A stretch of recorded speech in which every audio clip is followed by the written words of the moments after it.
Assalamualaikum warahmatullahi wabarakatuh. Di sini saya Muhammad Ihza Nabila dari kelas PAI 4D ingin memenuhi tugas perkuliahan saya, yaitu dengan mata kuliah metodologi pembelajaran PAI dengan dosen ampu, yaitu Bapak Muhammad Rafiq Anwar. Di sini materi yang ingin saya jelaskan yaitu latihan penerapan metode simulasi 1 mata pelajaran ilmu kalam kelas program keagamaan. Pertama-tama di sini saya akan menjelaskan yaitu definisi dari ilmu kalam itu. Nah, ilmu kalam adalah secara bahasa kalam berarti yaitu pembicaraan. Maksudnya di situ adalah pembicaraan yang bernalar dan melibatkan logika. Nah, sedangkan ilmu kalam itu adalah ilmu yang membahas tentang kepercayaan keagamaan dalam kurung yaitu agama Islam. Nah, dalam bukti-bukti yang secara logis atau bukti-bukti yang nyata. Adapun ilmu kalam menurut para ahli, yaitu menurut Al-Farabi mendefinisikan ilmu kalam adalah suatu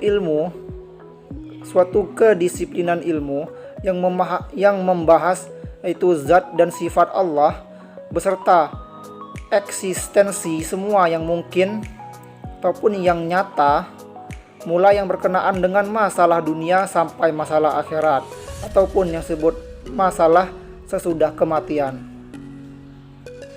Menurut para ahli lain, yaitu menurut Ibnu Khaldun mendefinisikan ilmu kalam adalah disiplin ilmu yang mengandung berbagai argumentasi tentang akidah iman yang diperkuat oleh dalil-dalil rasional.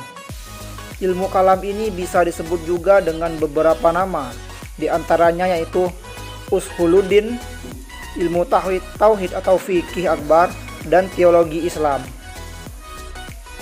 Nah, selanjutnya itu disebut dengan ilmu Usuluddin, yaitu karena ilmu ini membahas tentang pokok-pokok keagamaan. Nah, dan disebut dengan ilmu tauhid atau disebut dengan ilmu tauhid fikih akbar karena ilmu ini membahas tentang keesaan Allah Subhanahu wa taala. Dinamakan ilmu kalam karena pembicaraan tentang Tuhan dibahas dengan secara logika. Maksudnya di sini adalah membahas tentang menggunakan dalil-dalil akliyah dari permasalahan masalah sifat kalam bagi Allah Subhanahu wa taala. Selanjutnya yaitu adalah dasar-dasar ilmu kalam. Nah, di situ terbagi menjadi 4, yaitu ada Al-Qur'an, ada hadis, pemikiran manusia, dan insting. Nah, Al-Quran adalah sebagian dasar dan sumber ilmu kalam ataupun Al-Quran banyak menyinggung hal-hal yang berkaitan dengan masalah ketuhanan. Di antaranya adalah Allah tidak beranak dan tidak pula diperanakan dan tidak ada sesuatu yang sama dengan Dia, ataupun yang setara dengan Dia. Kemudian hadis, yaitu hadis Nabi Shallallahu Alaihi Wasallam pun banyak membicarakan masalah-masalah yang dibahas dalam ilmu kalam, yang dipahami sebagai ulama sebagai prediksi Nabi mengenai kemunculan beberapa golongan dalam ilmu kalam. Di antaranya adalah hadis yang diriwayatkan oleh Abu Hurairah radhiyallahu an. Ia mengutamakan bahwa Rasulullah Shallallahu Alaihi Wasallam bersabda, orang-orang Yahudi akan terpecah belah menjadi 72 golongan dan umatku akan terpecah menjadi 70 golongan. Selanjutnya yaitu pemikiran manusia. Nah, pemikiran manusia dalam hal ini yaitu baik berupa pemikiran umat Islam sendiri ataupun pemikiran yang berasal dari luar umat Islam. Sebelum filsafat Yunani masuk atau berkembang di dunia Islam, umat Islam sendiri telah menggunakan pemikiran rasionalnya untuk menjelaskan hal-hal yang berkaitan dengan ayat-ayat Al-Quran, terutama yang belum jelas maksudnya atau disebut dengan al-mutasabbihat. Kemudian yaitu adalah insting. Nah, Secara instinktif, manusia selalu ingin bertuhan.